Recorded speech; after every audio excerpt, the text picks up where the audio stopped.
Hi friends अटल pension योजना रे आपण यदि अकाउंट खोलिया पे चाहूचंती तो तार कोन कोन एलिजिबिलिटी रहिछि केउठारे आपण अकाउंट खोलिबे आपण केते टंका पेंशन पे आपण केते टंका डिपॉजिट करिया पड़िबो पूरा फुल डिटेल्स रे मु आपन को ए वीडियो रे विवरण सहित बतेबी। तो फ्रेंड्स वीडियो शेष पर्यंत देखंतु। यदि वीडियो पसंद आछि वीडियो को लाइक करंतु, जे चैनल को सब्सक्राइब करना जरूर चैनल को सब्सक्राइब करंतु। चलंतु फ्रेंड्स लेट न करी वीडियो स्टार्ट करिबा। तो फ्रेंड्स अटल पेंशन योजना जोटा कि साधारणतः आप जानते एपीवाई अटल पेंशन योजना। तो एपीवाई रे केउ माने अंतर्भुक्त हेबे ना एपीवाई 60 वर्ष बयस पर भारत सरकार द्वारा सर्वनिम्न मासिक पेंशन गारंटी 1000 टंका 2000 3000 4000 5000 टंकार सुविधा प्रदान करे। तो जो माने भी पेंशन 60 वर्ष पर पेंशन पाया पे चाहूचंती तो गोटे भल सुजोग कारण कम पैसा रे आपण चाहिले 1000 टंकार भी पेंशन पाई परिबे मासिक बा 2000 टंकार पाई परिबे बा 3000 बा 4000 5000 जे आपण पेंशन पाई परिबे। तो एपीआई अकाउंट खोलिया पे ग्राहक जनक भारतीय अधिवासी होइतो आवश्यक, ग्राहक को बयस 18 रु 40 वर्ष मध्य होइतो आवश्यक, भारतीय होइतो दरकार 18 रु 40 वर्ष मध्य खोली परिबे। 40 वर्ष ऊपर हे गेले आपण अटल पेंशन एपीआई रे अकाउंट खोली परिबे नाही। तो ग्राहक को एपीआई रे शामिल होआ पे बैंक शाखा पोस्ट ऑफिस सहित जोगाजोग करिया पे बैंक द्वारा प्रदान कराइथवा डिजिटल ऑनबोर्डिंग प्लेटफॉर्म रे व्यवहार कर परिबे। तो बैंक रे ना आपण अटल पेंशन खोली परिबे बा आपण पोस्ट ऑफिस से खोली परिबे बा बैंक द्वारा जो मान को प्रदान कर जाय जो मान बीसी पॉइंट नै चंती बैंक द्वारा जो मान को डिजिटल प्लेटफॉर्म रे अकाउंट खोलिया पे दिया जायछि। तो सेटारे मध्ये जोडा जनसेवा केंद्र रे आपण एले मध्ये खोली परिबे। एपीआई अकाउंट खोलिबा समय नॉमिनेशन और जीवन साथी को सविशेष विवरण प्रदान करिया बाध्यतामूलक अटे। तो एपीआई जो अटल पेंशन योजना अकाउंट खोलुचंती सेते बेले आपन को जे भी नॉमिनी रहिबे आ जे भी आपन को जीवन साथी अछंती तांकर पूरा डिटेल्स विवरणी मध्ये आपन को दवा पई पड़ी थाए।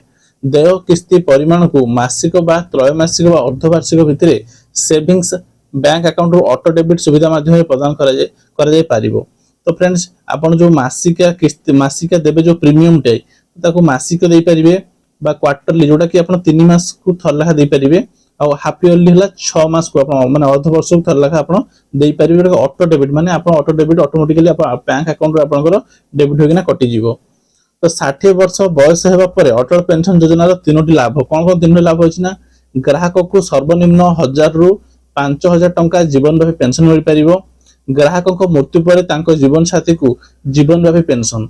तो आपन यदि 1000 टंका पे पेंशन पे आवेदन करचंती आपन केते डायरेक्ट यदि आपन को मृत्युवरण हो जाउची तो आपन जीवन साथी केते टंका पाइबे पर हम टेबल चार्ट सहित बतेबी। वीडियो शेष पर्यंत देखंतु। ग्राहक बा तांकर जीवन साथी रो मृत्यु पर 60 वर्ष बयस पर्यंत जमा होइतो पूंजी नॉमिनी को फेरस्त। तो यदि ग्राहकंकर बा जो माने जे जहां ना रे अकाउंट खोला हो तांको मृत्यु पर तांको जीवन साथी को संपूर्ण पैसा मध्य फेरस्त होबार सुविधा मध्य रही अटल पेंशन योजना रे। तो फ्रेंड्स बर्तमान चलते टेबल चार्ट टी बुझिबा कोन कोन रही सर टेबल चार्ट देखो। फ्रेंड्स एटा त टेबल चार्ट एठारे आपण यदि 18 वर्ष अछि तो आपण को मंथली 42 टंका आपण यदि डिपॉजिट करिवे तो आपण 1000 टंका पेंशन पे एलिजिबल हेबे। जदि आपण क्वार्टरली रिपोर्ट करा पे चाहउछनी तो 125 1000 टंका पेंशन पे आ जदि आपण हाफ इयरली डिपॉजिट करा पे चाहउछनी तो आपण को 228 टंका देबा पे पड़िबो। एटा हला 1000 टंका पेंशन पे ए जो 1000 टंका पेंशन पे जदि आपण को मृत्युवरण हो जाउची तो आपन को नॉमिनी को 1.7 लाख 1,70,000 टका मिल जिवो फेरस्त होई जिवो। तो सेहि परि आपन यदि 2000 टका पेंशन पे आपन को 18 वर्ष होइतिले 84 का आ क्वार्टरली आपन 250 आ हाफ इयरली हेले 446 टका। जदि आपन को मृत्युवरण हो जाउची तो नॉमिनी को आपन को मिलिबो 3,40,000 टका मिलिबो। तो एटा पर आपन बॉयस स्टार्ट मध्ये होची जदि आपन 39 वर्ष हो जाउछन सेटा पर आपन को मास को आपन को दवा पय पड़िबो 264 टंका 1000 टंका पेंशन 1000 टंका पे जदि आपण 2000 टंका चाहंती ताले 528 टंका आ 3000 टंका पे चाहंती ता 742 टंका सेमति 4000 पे चाहिले आपण को 1054 टंका आ जदि 5000 पे चाहउछन तो 1368 टंका जोटा कि लास्ट 39 वर्ष जे हे जायछि लास्ट वर्ष धर डिपोजिट करा पे चाहउछन ताको ए स्लैब हिसाब डिपोजिट करा पे पड़िबो। जदि 5000 टंका पेंशन पे आपण करछन तो आपण नॉमिनी को आपण यदि मृत्युवरण हो जाउची तो नॉमिनी को 8,50,000 टका मिलिबो। तो ये हला ता टेबल चार्ट।